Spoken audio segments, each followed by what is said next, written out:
Hello and welcome to the lecture for part 1 of chapter 3. In chapter 3 we talk about the adjusting process. If you remember in the introduction lecture, I talked about how accounting is effectively storytelling. It's about telling stakeholders how the business did over a particular period of time. Well, if all we did was record the transactions that occurred in a company, we wouldn't be telling the most true story about what happened. So the adjustment process is how we make tweaks to the story that we're telling to make it more accurate.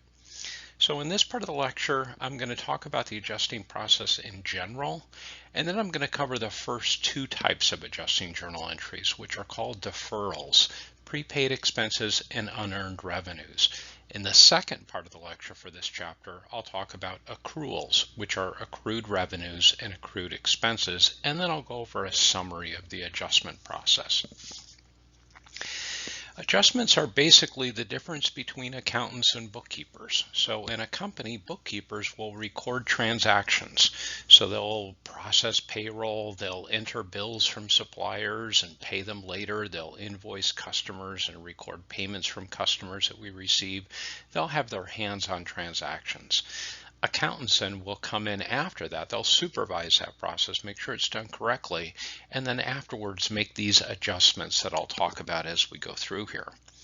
So there's a couple of concepts to talk about first that kind of lay the foundation for the adjusting process. One is the accounting period concept. So the economic life of a company is from the moment it starts to the moment the business ends. That could be a couple of years, it could be a couple of decades. We need to break that economic life of the company up into time periods, which are effectively artificial time periods, so that we can measure how we're doing along the way. We wouldn't want to wait until the business closes to say, well, did they do well or not? So we divide the business's life up into months and quarters and years and so forth. So it's very important that we get information in the right period. As an example, if I pay for my insurance for the business on October 1st for the upcoming year, I don't want to record that as an expense in year 1. I don't want to record it all as an expense in year 2 either. I need to make some adjustments to get it correct proportionally. The next is revenue recognition concept, and this is kind of the heart of accrual accounting. We want to recognize revenue in the period in which we provide the services or products to a customer, not when we get paid. So in most cases, this is pretty straightforward. If you think of a burrito truck, you walk up, you ask for a burrito, you give them your $5, you walk away, that's done, right? Well, it's a little bit more complicated if you're building a skyscraper, or if you're say selling a car, but in addition to the car you get 2 years of free service and 5 years of roadside service or something like that. Well, then when is the revenue really earned? So it can get a bit more complicated.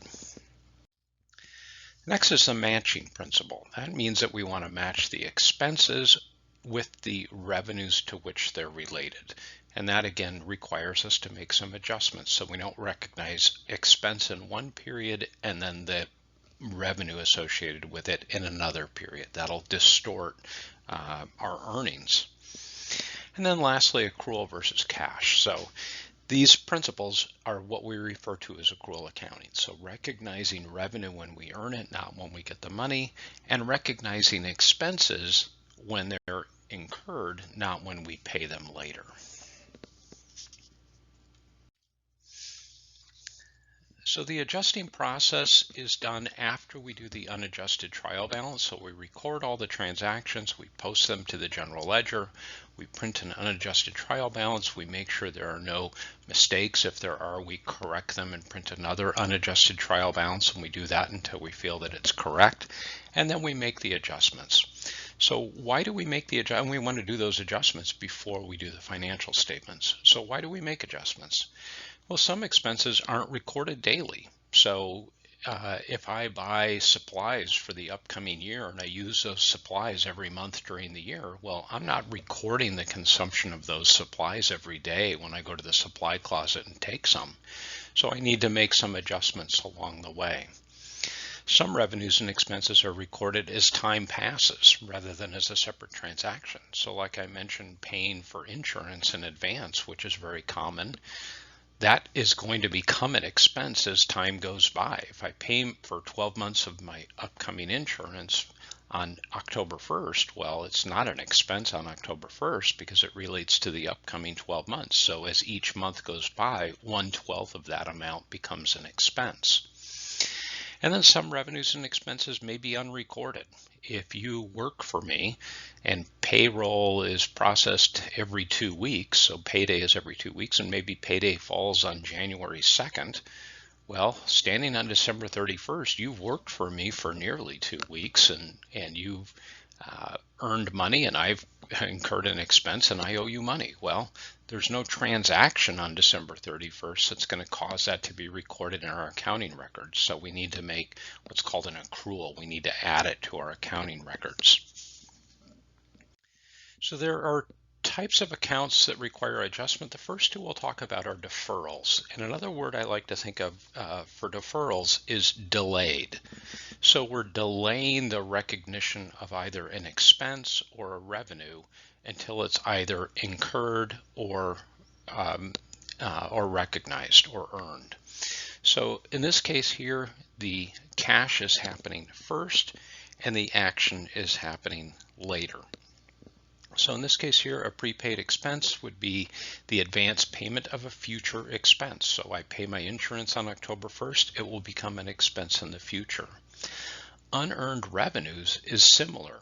It's an advance receipt of future revenue.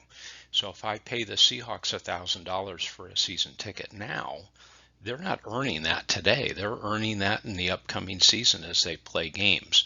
So when they receive my cash, that's recorded as a liability, because if the season gets canceled or COVID restrictions mean people can't be in the stadium, then they need to pay me that money back. They owe me that money until they've earned it. So prepaid expenses and unearned revenues are examples of deferrals. So examples of accruals are accrued revenues. That's where, hey, I've done some work for somebody. I haven't invoiced them yet, but I still want to recognize that in effect, I've earned some revenue because maybe it's a project that takes several time periods, several months or several years, and they owe me some money. So I want to recognize an asset, an accrued receivable, and I want to recognize some revenue in advance of recording the invoice. I also want to look at accrued expenses, like I mentioned about payroll. Those are cases where we've incurred some expenses but have not yet paid for them or received an invoice for them. So it goes through some examples here of deferrals, and then in the second part of the lecture for this chapter, I'll go over accruals. So first of all, prepaid expenses. That's the payment in advance of a future expense. So we'll look at the initial transaction and then the adjustment later. So one example would be insurance, like I mentioned earlier. So if I pay my insurance, say it's on October 1st or any time period during the year, I'll record an asset. I'll increase an asset by debiting prepaid insurance, and I'll credit cash. So that's what I'll do when I record the payment of the insurance premium. That's going to be a deferral that becomes an expense over time. The other type of deferral or prepaid expense is based on action. So if I buy supplies, rather than expensing them when I pay for them, I create an asset called supplies. That's something I own. I own the supplies that are in the supply closet. So I debit that asset and I credit cash. Then either over time or as the asset is used, I record the expense. So in the case of insurance, I'll debit insurance expense each month for $200. That's 1/12 of the amount I paid. And I'll reduce that asset by $200 by crediting prepaid insurance. So once I've done that 12 times over the course of the following 12 months, that prepaid insurance amount will work itself to zero. Also, or alternatively, when it's based on an asset being used up, I'll go to the supply closet, I'll count how many supplies I have left, subtract that from what I started with. That will tell me how much I used, and I'll debit supply expense to record the consumption of those supplies. And again, that's associated with the work that I've done earning revenue for customers. and I'll credit supplies to reduce that asset. I have less of that asset now. Unearned revenues are a little bit trickier. So again, it's when I get an advance receipt of future revenues. So it's kind of the opposite of future costs in some ways. So when we receive the money, we record it as a liability. So I received $360 from my tenant for rent that they are going to be, their space they're going to be occupying for the upcoming 3 months. Well, on that day, say I get that money on January 1st for January, February, and March. Well, as of January 1st, I haven't really earned any rent because they haven't occupied the space yet. So in that case, I'll debit cash for $360 and I'll credit a liability called unearned rent for $360. If they pay me that money and then turn around and cancel their contract and say we're not going to use the space after all, barring contractual arrangements, I owe them that $360 back. So it's a liability on my books until they've occupied the space.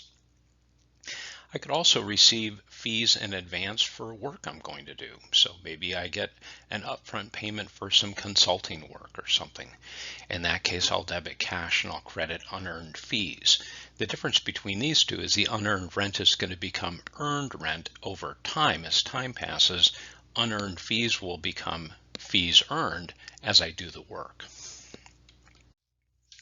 So over time, as the space is occupied, at the end of each month, I will debit unearned rent. I'll reduce that liability because if they move out at the end of the first month, now I only owe them $240 back. I don't owe them back the full $360.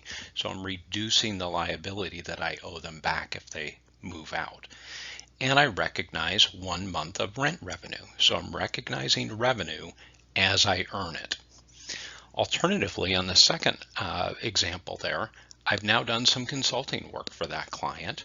So I've done the full $1,000 of consulting work. So I debit that unearned fees liability. I no longer owe them back that money because I've done the work, and I recognize fees earned by revenue. So hopefully that makes sense. Please take time to look at the practice exercises for this chapter, and I will talk to you again when I lecture on part 2. Thank you.